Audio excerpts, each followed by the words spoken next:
This is Bloomberg Businessweek Daily, reporting from the magazine that helps global leaders stay ahead. With insight on the people, companies, and trends shaping today's complex economy. Plus, global business, finance, and tech news as it happens. Bloomberg Businessweek Daily with Carol Massar and Tim Stenovec. Live on Bloomberg Radio, television, YouTube, and Bloomberg Originals. And a very good afternoon, everybody, across Bloomberg platforms. Yes, indeed, it is a snowy Monday, but we made it. A lot of people made it. I made it. It took a while. Yeah. The city is pretty quiet, I would say. It's so quiet. The commute was very quiet. Yeah. But, people across the country are digging out after this storm. New York, just part of the recovery. I mean, a lot of the South still without power. And the ice storms that we saw in the last couple of days wreaking havoc on some of those power grids. Like we often say, we know New York is the center of the world, but let's remember this storm has impacted a big chunk of Americans. It's not the center of the world. No. She's just joking, everybody. She's just joking. Am I? Before No, you get kidding. all the hate. It all matters. It all matters. And that's kind of what our focus is, no doubt about it, in the next 60 minutes. We're going to talk markets. We do have the dollar down to a 4-month low, gold topping $5,000 for the first time. My sister actually messaging me about this. Remember when gold was, and she named some really small amount. Is that a sign? Is that an indicator of some sort? It made me wonder when everybody is talking about something. I don't know what it means. Interesting week. We've got, 4 of the Mag 7 actually reporting earnings this week. Yeah, Tesla, Microsoft, Meta Platforms, and Apple as well. And then, Carol, Wednesday, Fed decision. That's my general. The first one of 2026. I think a lot of people are going to have questions not about the Fed decision and instead about Jay Powell and the political challenges that he's been facing. All right, looking forward to all of that. Hey, and in the next 60 minutes, here's what we're going to do. We're going to get into U.S. Border Czar Tom Homan heading to Minneapolis.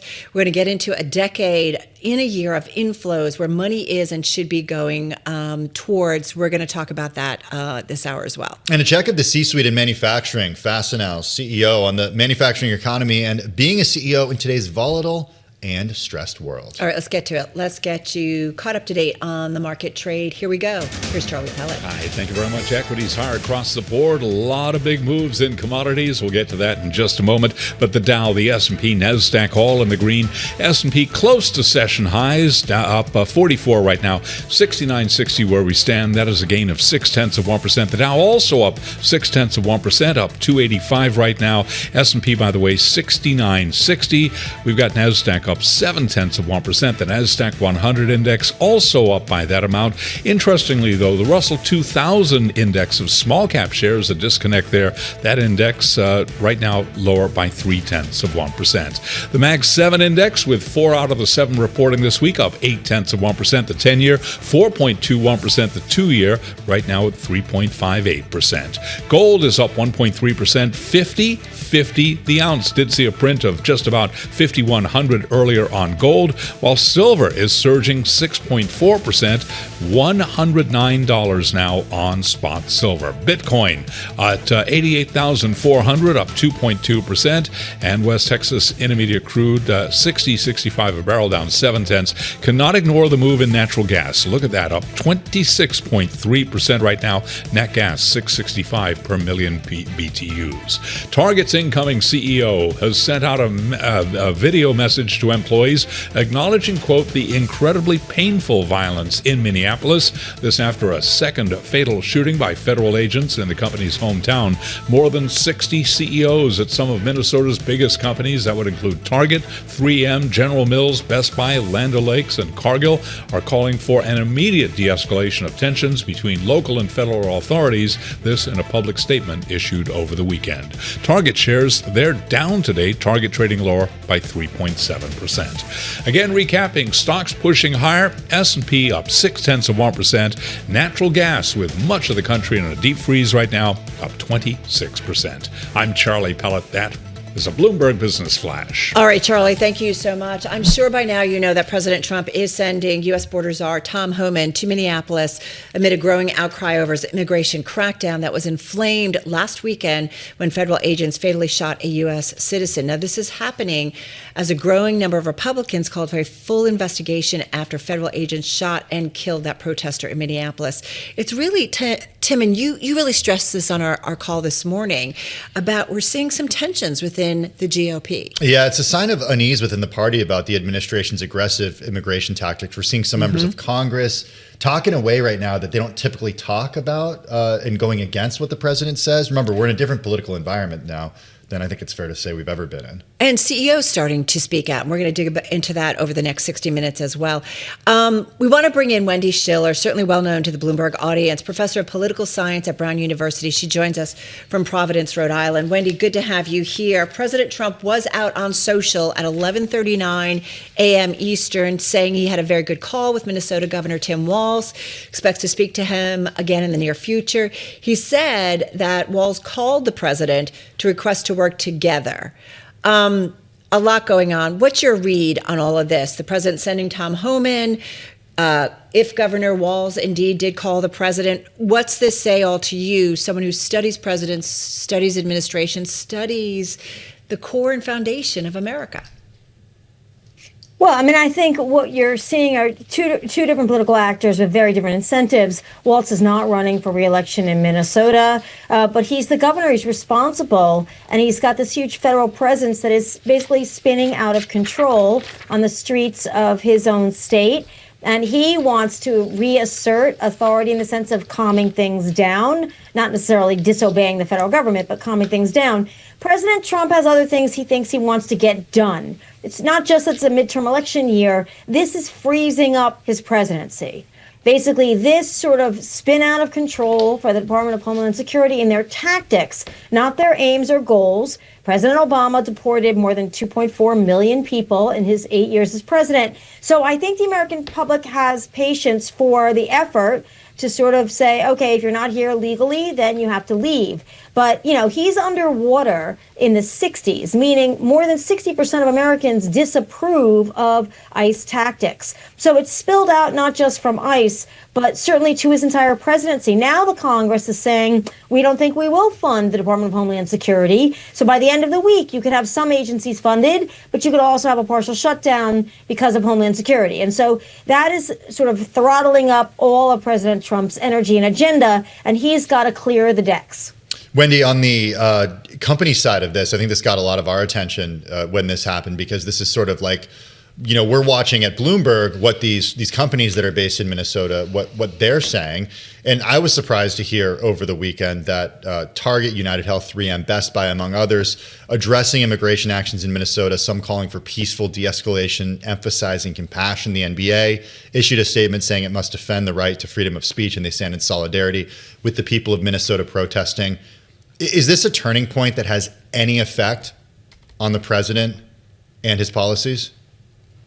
Tim and Carol, I think this is exactly the question mark, and it'll be deep. If it's an inflection point right now, it says, is this the America we want to be? We've had 2 U.S. citizens shot by federal law enforcement under circumstances that have not been clarified by the federal government, and there's calls for investigations. But this, you could ask most Americans, and they say that's not the way we want this to go. So that's affecting not just the Republicans, but the Democrats as well. It's government, exercise of government power. So I do think there is a turning point in the sense of expressing, you know, real opposition to this particular tactic. And we know that CEOs and business owners have also been unhappy with the Trump administration with these raids on businesses all over the country, anywhere from Idaho to Iowa, all over. And Trump said, oh, I'll pull back on some of these raids because I know it's hurting business. You know, so I think it's the culmination of unhappiness. And now there is a sort of flashpoint where I think corporate America can safely come into the fray and say, this isn't just about business anymore. This is about loss of life. And, you know, there's got to be a better way of doing it. And yet, you know, Wendy, and we're going to dig deeper into this letter of CEOs in Minneapolis, but it's been largely an environment where the corporate community has sat by and just worked out deals, it seems, with the White House to get what they need done, but kind of turned away from some of the other injustices that have been going on, or the ignoring of the rule of law in this country, which has really been so much a foundation for this country. So I'm just trying to understand, you know, what has really been a kind of a silence that we have seen largely, whether it's the corporate community and just other leaders in our world. especially in the U.S.? Well, Carol, I think this is a really important observation that you're making. And what we see at the sort of lowest levels is a rejection in some cases of what you might call an abuse of executive authority. For example, Trump's attempts to go after his quote unquote enemies, grand juries, which are made up of your average everyday American who is doing their civic duty, have said, no, we don't find any cause here. We're not giving you a bill of indictment.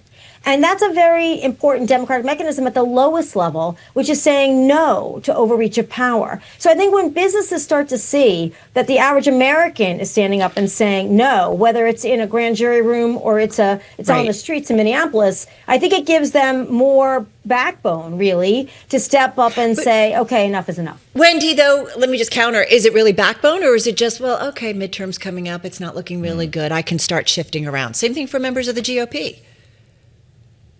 Well, I mean, for practical effects, do those of us who are concerned about overreach of power care what the motivation is? I think once it becomes safer to venture into this space, I don't see them retreating. So I think their voices, you may argue, or I may argue, have been too silent thus far. But now they do have that backup of midterm elections. But that backup rests with consumers. So we saw a lot of this in the reverse when we had DEI and boycotts of places that weren't really paying attention to DEI. Then we had a reversal under Trump. But especially with Target as a company, for example, that had to really pivot again. But now we're seeing the power of the consumer, maybe not expressed so far in retail, but certainly that same person who's objecting in polls or on the street is somebody who may be buying your product. So it does make sense, if we want to say it, to jump on this bandwagon. Wendy, I do want to be fair because we all talk to, and I'm sure you do too, talk to a lot of leaders. And whether it's China, a position that President Trump took in his first administration, that President Biden continued a lot of the pushback in his administration. When it comes to immigration, you mentioned what President Obama did in terms of deportations. So to be fair, what some say too is there are these problems, and President Trump has brought them to light in a big way. And so they don't necessarily disagree, but the methods kind of get messy and in the way of what maybe this country stands for. Right. So what you want to ask yourself is this a self-inflicted political wound? If the president used different rhetoric, this is a frustration in the Trump administration, I think, because if you look at the Obama administration, they say, wait a minute, he deported more people than we've managed to deport in our 5 years in office combined. But it's the rhetoric, it's the demonization, it's sort of the dismissal of people's concerns. I think that is self-inflicted, and we have seen this president be able to pivot. This phone call with Waltz should not be discounted. This is very important for settling things down in Minneapolis, but also giving Trump an off-ramp. Can he make Homan the acting department secretary, for example, if Kristi Noem, for example, were to depart from that position? Does it give an opening for Trump to make changes at the top there? And that may, get his presidency back on track and appease Democrats enough, theoretically, that they'd be willing to support funding at the end of the week. So I think there's an opportunity for a president who does pivot quite frequently to tamp down the rhetoric. We know Trump can do it. Right. Whether he's willing to right now, we just don't know. All right. Love getting time with you always. Wendy Schiller, professor of political science at Brown University, joining us from Rhode Island. All right, let's get to the trade today. This as demand for exchange-traded products focused on European equities was so strong last year in 2025 that they attracted a decade in a year of inflows. That's according to BlackRock's Ursula Marchioni, head of investment and portfolio solutions for EMEA at the world's largest asset manager. She caught up interview with Bloomberg TV this morning over with our European colleagues. Check it out. From investors with historical own bias towards Europe, that has to be rectified. But then on the flip side, from a more tactical perspective, there is this desire to diversify and remain exposed to the AI trade and to the US, but with some form of protection. And so we've seen last year the great repatriation trade with nearly 92 billion of flows going back into European equities ETPs. If you compare it to the period 2014 to 2024, that was 94. So it's basically a decade in a year. It's pretty remarkable. A decade in a year. That was BlackRock's Ursula Marchioni, head of investment portfolio solutions for EMEA. Let's get to the trade and today's trade and what she's seeing on the Robinhood platform. Stephanie Guild is with us, Chief Investment Officer at Robinhood Markets. Did that resonate with what you're seeing on the Robinhood platform, or is that completely different than what you're seeing on the platform? We haven't actually seen a ton of international take-up, at least here in the U.S. You've seen a little bit in the Chinese tech aspect, like in names like Baba, but largely it's been a very U.S. focused, AI and lots of other investing themes focused over the last year. Why do you think that is?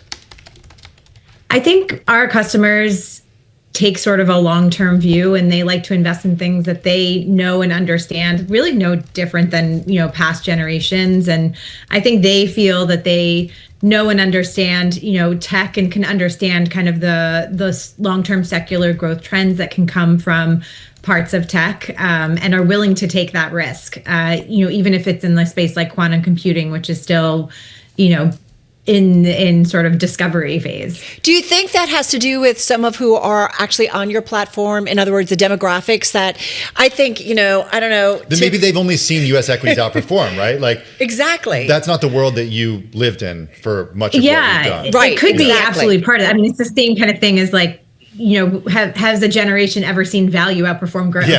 Exactly. Here in the U.S. It's so funny that you say that. I on Friday was at a big dinner and was talking with someone who has started companies, sold them, now investing their own money, and just talked about some of the big wealth managers who come to him and say, you should be buying the market, and paying me a fee for doing that, and so on and so forth. And he's like, you know what?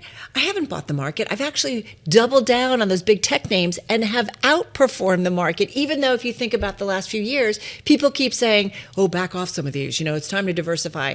You know what? If you didn't, you did really well. And especially if you played on those Mag 7 names.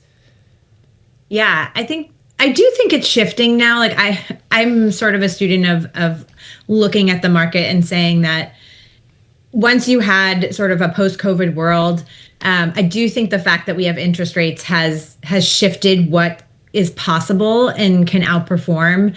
And there was, COVID's kind of brought tech right into front and center and the need for it. But I think as more time goes on, and especially with some of the incentives from the One Big Beautiful Bill and other, that I think it's possible that you can start to see other things do well. And yet the net buys on your platform, right? Meta, Microsoft, I'm thinking about, we're going to have for the Mag 7 reporting this week alone, including these two names, net sales, NVIDIA, AMD, and CoreWeave, which is interesting because CoreWeave rallying in today's session, but that's what you've seen in Thanks the last... to an NVIDIA investment. Right, yeah. right. Yeah. And that's over the last week. So It does shift. What was also interesting over the last week is that I saw, and you kind of saw this news all across the X platform, but you saw below those top names a number of software companies starting to come into the net buy side. Oh. So taking advantage of the pretty deep sell-off in that space. And then more recently, just like in the last day, we've seen some Netflix buying as well. Was that because of the Alex Honnold stunt over the weekend? Just 30 seconds? Might be. Obviously there's a lot of drama with Netflix right now. Yeah, there is. It's been beat up ever since the announcement that they're going after Warner Brothers Discovery's assets. So investors don't love it, but they keep steady with, hey, we want those assets and we'll pay for them. They still have a solid business underneath it. It's pretty. Yeah, that's a good point. All right, good Stephanie, good to see you as always. Appreciate your time. Come back soon. Love talking with her. She is Chief Investment Officer over at Robinhood Markets. Coming up, the CEO of Fastenal. We talk manufacturing and on being a CEO in today's tough environment. That's next. It's 2:21 on Wall Street. We do check markets all day long here at Bloomberg. We've got the Dow, the S&P, NASDAQ, all advancing. S&P 500 index holding close to session highs, up 43 right now at 69.59, up by about 0.6%. The Dow up 300 points, also up 0.6%. NASDAQ doing a little bit better, up almost 0.7%. Interestingly, though, on an update from much of the market, the Russell 2000 index of small cap shares is slumping by 0.3%. 0.4%. Our Mag 7 index up 0.8%. We got 4 out of the 7 names in that index reporting this week. 10-year, 4.20%. Spot gold is surging up $34 now, up 0.7%. Earlier today did see a $5,100 print on gold. Silver, meanwhile, up almost 5%, $108.20 the ounce on silver. Bitcoin up 1.8%, 88,065 on silver. Natural gas cannot ignore the move there. Nat gas surging now by 27.3%, 671 per million BTUs. I'm Charlie Pellet. That's a Bloomberg Business Flash. All right, Charlie, thank you so much. So something we've already touched upon, and this is this letter from 60 CEOs of Minnesota-based companies, more than 60, I should say, have called for an immediate de-escalation of tensions between state, local, and federal authorities as the state is reeling from another fatal shooting of an American by immigration agents. The chief executive officers of companies, they include Target, Best Buy, Land O'Lakes, Cargill, General Mills, United Health Group, as well as professional sports teams, including the Minnesota Vikings, among the signatories of the letter that was shared yesterday, Sunday, by the Minnesota Chamber of Commerce. We're laying that out for those who are watching on streaming and TV. Just to get to the crux of it, though, the open letter says, we are calling for an immediate de-escalation of tensions and for state, local, and federal officials to work together to find real solutions. This is why Tom Homan is headed to Minnesota. Our next guest is head of a company in the great state of Minnesota. We're talking about Fastenal. Recently reported earnings, the stock selling off on the day of the report, but rallying the day after, the most in 9 months. That trade reaction had us scratching our heads, so we're grateful, Carol, to have back with us to talk about the release of the outlook. The CEO of the close to $50 billion market cap company, Fastenal, Dan Florness, is back with us. Yeah, so delighted. Let's get to it. Dan, good to have you here. Happy New Year. We do love talking with you. We feel like we get a great read on the U.S. economy, the manufacturing world. You've seen a lot in your career, and we want to get to all of this.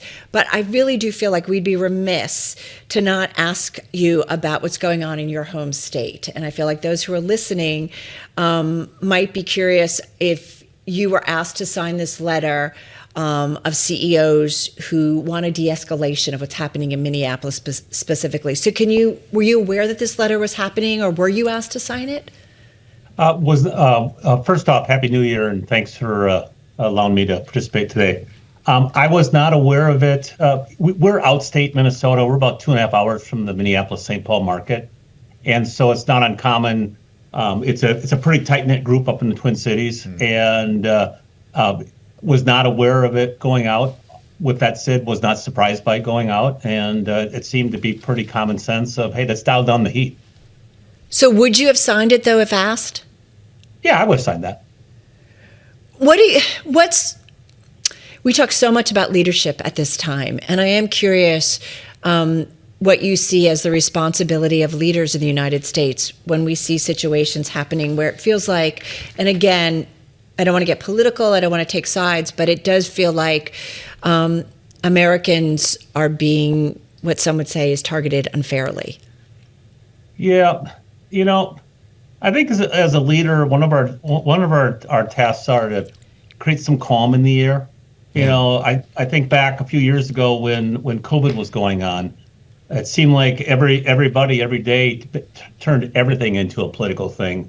And sometimes it's a case of, if you're around a bunch of people that are high at risk in the case of COVID, put a mask on. If you're not and you don't want to be there, then go someplace else. Same thing here. Let's try to dial the heat down and focus on what we're trying to accomplish, not how we can see who can be the most boisterous in the market of throwing ideas out. And that's on both sides of the fence. Dan, one thing that we're trying to figure out is getting a good read on the economy. And you guys have such a great read on it, given that you touch so many sectors. I mean, if you're using nuts, bolts, screws, anchors, rivets, any kind of fastener, industrial janitorial safety supplies, you guys do it. On earnings, you mentioned the broader market conditions remained mixed. What exactly did you mean by that? When you say mixed, what's the good, what's the bad? Well, mixed from the standpoint, we focus a lot on the Purchasing Managers Index, published by the ISM, and that's been sub 50 for 36 of the last 38 months. So from the standpoint of the economy's not giving us any lift, we are getting good traction in the marketplace, and we finished out the last half of 2025 with double-digit growth. That's really an exercise of taking market share more than the wind is to our backs. And I know we've talked about this too, Dan, with you about being in a prolonged downturn in the industrial economy. Any green shoots that you were seeing or signs of an inflection? And if so, I'm just curious, what markets might you be optimistic and which are maybe running weaker than you anticipated and maybe will continue to this year? Yeah, this is a little bit of an anecdotal answer, so I apologize for that. We're seeing in some of the published data, some industrial production numbers improving late in the year. Mm-hmm. We aren't seeing that directly in our business, but for us, November, December is a seasonally weak period, so that doesn't surprise me that we wouldn't see it. So don't know if there's some green shoots there. I can tell you this from my travel, if it's a business that's linked to certain industries, and data center is an example from a recent trip I had on the East Coast where I was visiting a mechanical contractor, and their business was on fire, and 70% of their activity was around data centers. So go ahead. So that's the good part, right? And that's the good part. That story we keep hearing about the AI build out, the data center build out, you saw it firsthand. It's real. It's real. It's real. In fact, I spend a big chunk of my time having conversations with our district leaders. We have about 240 district managers. They each run about a $35 million business. You add them all up, that's an $8 billion Fastenal. So I had a conversation with our team in Atlanta this morning, one of our district managers, and most of his discussion was about business pickup he's seeing in his market because of data centers. Now, Atlanta is unique in that it's one of a handful that are really being impacted by that build-up.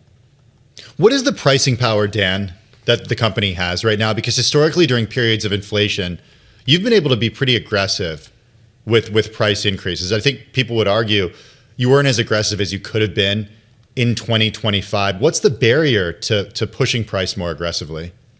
Well, the one barrier is the size of the customer, the nature of the products, how much of it is production centered versus maintenance centered.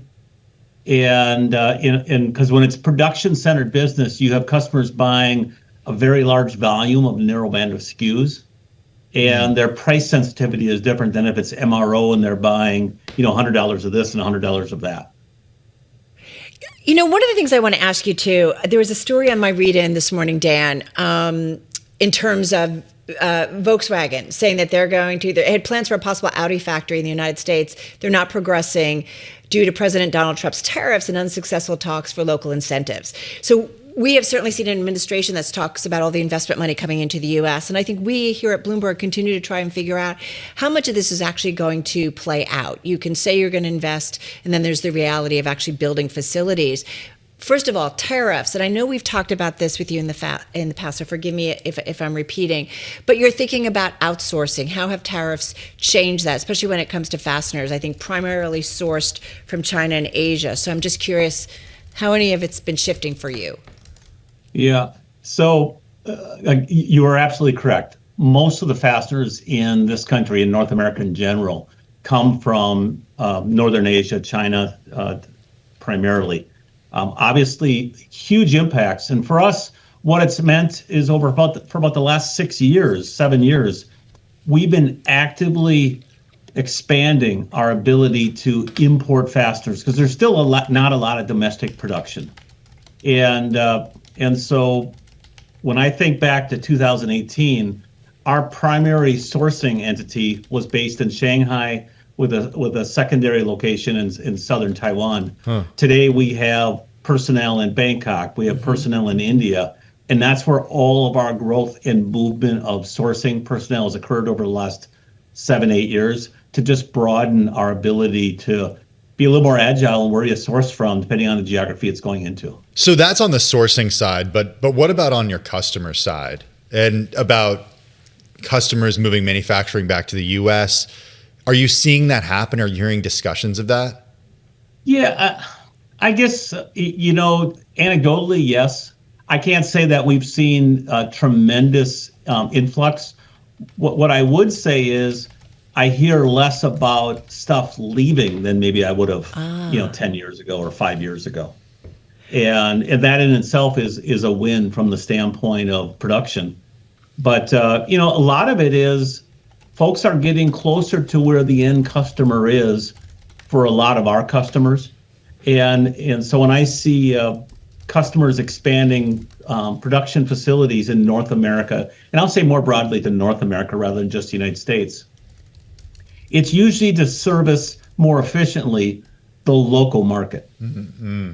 Which makes sense, which we've seen that trend happening, I feel like, over time. Hey, Dan, you mentioned about maybe less companies leaving the U.S. Speaking of leaving, you are stepping down as CEO come July. Yeah. You've been CEO since 2016. You were CFO before that, going back to 2002. You've been there a long time.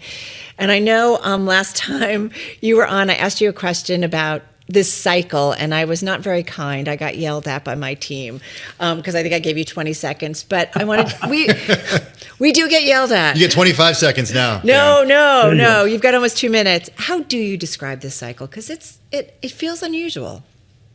Well, it's unusual in that you hear about everything, whereas in years past there was so much of this political stuff that went on, but most of it, if you weren't in the midst of it, you were oblivious to, and you went around about your life. Now everybody hears about everything when it happens, so that's just a lot more noise. On the flip side, what's really different is I mentioned on that conversation with the team in Atlanta this morning, we were talking about data centers, and one of the people on the call, he leads our business in the southern U.S. He said, "Hey Dan, I'm going to flip you something." And he punched in a bunch of questions, and he came back with a 29-page report on the data center industry in the United States. And so I read through a bunch of it. It's actually pretty accurate and pretty good information. I mean, there's stuff in there I can pick apart, but it's pretty good. Yeah. I know. Well, okay, now... Dan still had to do the reading, though. It didn't read the report for him. So okay. I probably would have, but I'm old school, I guess. Is that, just quickly, I know this is truly like 30 seconds, is that the most transformative change you think we'll see over the next decade, is just the continued impact of AI and things like ChatGPT and everything else connected? Just your quick thought on that. Yeah, because when I think of our business, we're selling...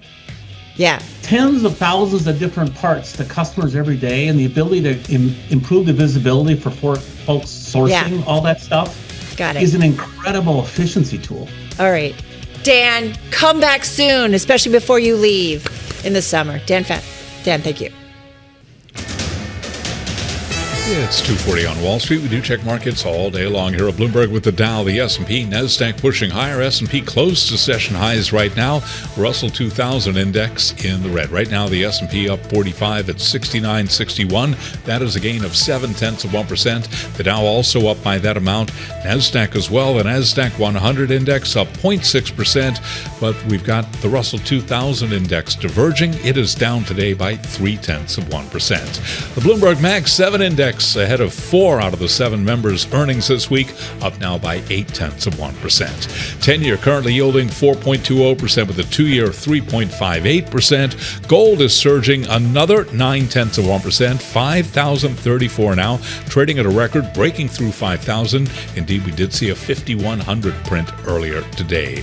West Texas Intermediate crude down 0.9%, $60.52 a barrel. Natural gas now surging by 23% to $6.50 per million BTUs, and Bitcoin up 2%, 88,215 on Bitcoin. Meta Platforms and its peers will be scrutinized for how well their heavy AI spending is translating into profits. Meta Platforms will report Wednesday, along with Tesla and Microsoft. Apple on Thursday. Right now, we've got shares of most of them trading higher. Meta Platforms up 2.4%, Tesla up down 2.6%, Microsoft up 1.5%. Apple again on Thursday up by 3.2%. I'm Charlie Pellet. That is a Bloomberg Business Flash. All right, gotcha, Charlie. We'll go back to him until the close and after the close. A lot going on here on this Monday. Hey, as we mentioned in the last segment, more than 60 CEOs of Minnesota-based companies called for an immediate de-escalation of tensions, their words, between state, local, and federal authorities as the state reels from another fatal shooting of an American by immigration agents. And Tim, what's interesting is, remember we noted last week, our team on the ground in Davos, what they said Wall Street chiefs were kind of up to? Yeah, they want to lay low at the World Economic Forum. Don't really want to draw the attention of the president. We've asked this question a lot, like why aren't companies more speaking out more about how, it's kind of obvious why. There's limited upside. There's really no upside is what some observers have told us. Like, what do you have to gain? You have nothing to gain. They don't want to be mentioned maybe at a press conference at the White House. That's, I think, a safe thing to say. So we wanted to get a good deep dive into this, continue kind of what we've been doing this hour. It's great to have back with us Rebecca Homkes. She's faculty at the London Business School and at Duke Corporate Executive Education, also author of Survive, Reset, Thrive, Leading Breakthrough Growth Strategy in Volatile Times. She joins us from London. Rebecca, great to have you back with Tim and me. CEOs have had to navigate a lot of tricky times, the great financial crisis, COVID, the murder of George Floyd, President Trump's immigration crackdown across the U.S., most recently Minneapolis, that has resulted in the killing of 2 Americans. CEOs have largely been quiet up until now. What are you hearing from the global leadership community about this moment in time, and those specifically in the United States? Yeah, I think, Carol and Tim, the discussion you've been having today and in Davos last week, a couple of things are going on. One, let's state the fact that we have always run and tried to grow and lead companies through uncertainty. Uncertainty is not new, like it is the new certainty. There is an element of geopolitical volatility that we have now that is kind of changing the expectation, as well as the current administration's involvement in the private sector. One thing that we saw in 2020 with George Floyd was that companies really weren't prepared of how to handle social issues. They didn't have policies. They hadn't had meetings. It was a pretty tough time. What we've seen since then is most companies have something agreed and signed off with the board of how they are going to address social issues. You can agree or disagree with the fact that they have policies. Where we're seeing perhaps a delayed response is that companies now have policies in place where they did not in 2020. And some feel that they might have reacted to knee-jerk, kind of not getting the right consensus, not doing it appropriately. We're seeing a bit of that. Can I just say, to be fair, it sounds like the response that they've agreed is to say nothing. Carol, that is partly what we're seeing. We are also seeing up until an administration, now, perhaps. Yeah, up until now, up until today, we are seeing an administration who is very quick to jump. We've seen that from Venezuela, from Iran, from Chair Powell. We saw it last week with Jamie Dimon. This is an administration who is not afraid to call out CEOs by name if they say something that might contradict their policies. And this is the new norm that executives are operating within. And you can disagree with their processes. What we're seeing the difference is there is a process in place, and they are trying to lay low. There is very much a sentiment of just put your head down, create value for your shareholders and stakeholders, and frankly, try to stay out of the way of the administration. Is that the right move? No, every CEO needs to decide with his or her team and board, Tim, on what's best for them and their company and their employees. And you're going to see different responses because of that. And that's the great thing about employees and teams having a choice. They can choose to align themselves with organizations that might meet their mission or purpose or those that don't. We are really, for the first time over the last week, a bit of what we saw towards the tail end of Davos today, what we're seeing from Minnesota. We are seeing more of a response. And again, we get to align ourselves as an investor, as an employee, as a team with those companies that you want to align your values with. And to be fair, like you made that good point that, you just take a look at last week, like the different things that maybe came out of the White House or from the president's social posts. And it's a lot of things that maybe go nowhere, right? So as a CEO, you've got to think about, as a leader of any institution, the longer term, right? And things that are ultimately going to impact you longer term. So I kind of get that. Having said that, I do think about the impact, though, on society at large, where it feels like a lot of anger, a lot of hate, a lot of division. We've had division before in this country. Yes. I know that. And people who lived through the 60s or race riots, like we've had really difficult moments in time. How are you thinking about this, though, in terms of, what are the roles of CEOs? Is it fiduciary responsibilities if you're public? Is it, I don't know. I feel like you go back years ago where you'd have a company in a community and they cared about the community around there. I'm not saying CEOs don't. Lots of great leadership out there. But I do wonder what's the larger role of leader and leadership. One thing that I think is getting lost in the debate from Davos last week to this week, Carol, is that we're speaking about this new world order and changing geopolitical relationships. Most CEOs at Davos last week, if not frankly all of them, run global companies. They have teams in the US, in Europe, in Asia, in Latin America.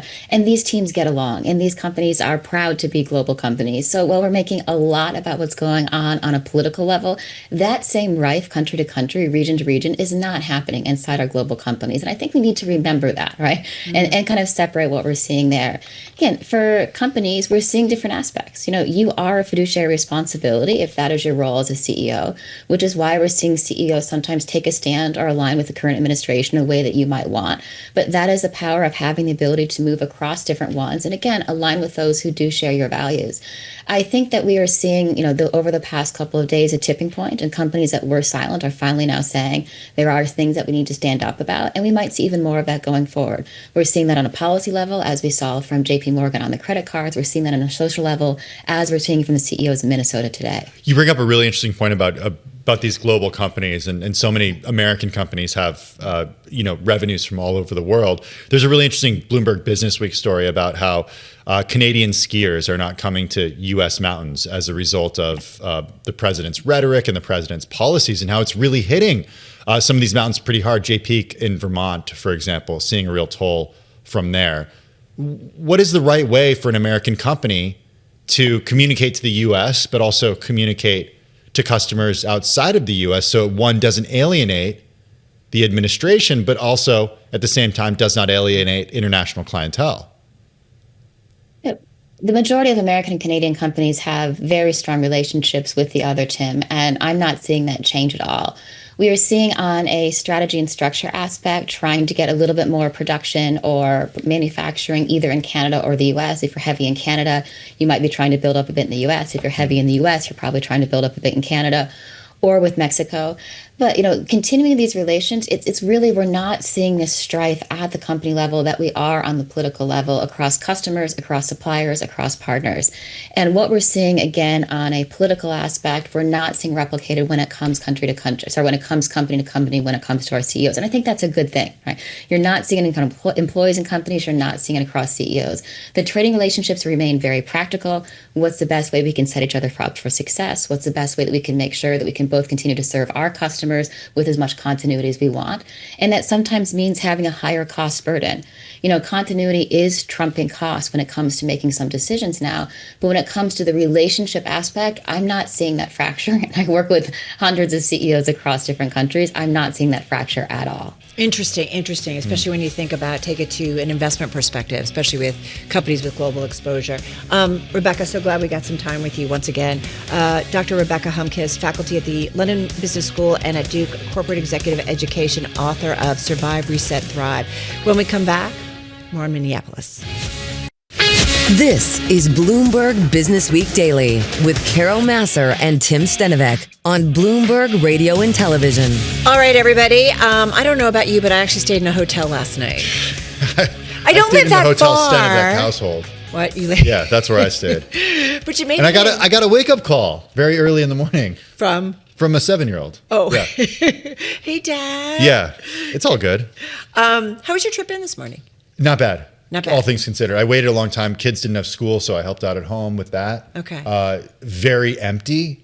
I got lucky with the 2 trains that I took. I didn't have to wait very long. But yeah, which wasn't the case for everybody. No, and I mean, if I would have missed the train, it would have been 20 minutes to the next train. Not terrible. Not terrible, but it could have been worse. Well, thank you, company, Bloomberg, because myself and a bunch of others, we were put up in a hotel. I don't live that far. I live just outside New York City, but there was concerns about whether or not everything was going to be up and running, depending on the storm. We will say that power grids under mounting pressure following the winter storm, we're talking about snow, ice from Texas to Maine, driving up heating demand and raising the risk of blackouts. We're not quite out of the woods with this yet. No, we're not. The storm affected millions of people across the eastern 2/3 of the U.S. New York Times, as snow and ice ravaged local distribution lives. That's distribution lines. That's according to poweroutage.us. More than half the outages were reported in 3 states, Tennessee, Mississippi, and Louisiana. You'd have more than 700,000 homes and businesses without power as of right now. And I just want to throw into this, PJM Interconnection, that's the operator of the largest U.S. grid, stretches from New Jersey to Illinois,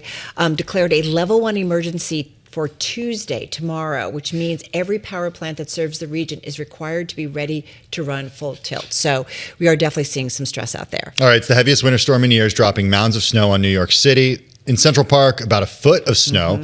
And that's where it is still rather frosty. Myles Miller is a Bloomberg senior reporter. He joins us from there right now. Myles, the aftermath. I mean, I know certainly a lot of people out there having fun today. It's different in different parts of the country, though, where people are still without power. What are you seeing? What are you reporting? Yeah, we had a couple of reports of no power in New York City that the mayor addressed earlier, but it's relatively low here. Yes, as you said, Central Park experiencing about 11.4 inches of snow as of Monday morning. It's not just that, as you were mentioning, the economic impact and toll is mounting with more than 3,000 flights canceled today, following roughly 11,600 flights canceled yesterday. You know, if you put that into perspective, it's the most since the COVID-19 pandemic. Wow. And you talked about it a little bit there, but natural gas futures surged above $6.30 per BTU. That's the highest since December 2022. And as you may know, it's only expected to get worse with more snow expected this weekend. Okay, some more snow, and we know it's going to be cold. I should point out, it sounds like kids in the background. Someone in our makeup room mentioned that Shaun White, I think, was in Central Park. Yeah, I saw some videos of him yesterday. Right? He was snowboarding, yeah. He was snowboarding. But it sounds like there's kids behind you, is there? Yeah, Doug, please show the people enjoying themselves having fun. Doug Higginbotham, the most British guy we've ever met in our lives, with the most British name.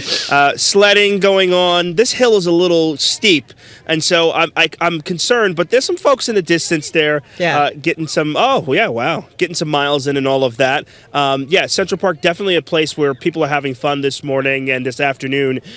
They've kept Central Park's path pretty clear, straight up blacktop, and most of the city looks good. The sidewalks are the problem, and we saw Ready, Willing, and Able, that group, starting to cut into some of that snow and ice and move it off the sidewalks. But it's a pretty crazy situation, and quite a situation to do here in the city. You've got to take that snow and that ice and then put it into a snow melter that turns into water to really get it out of here.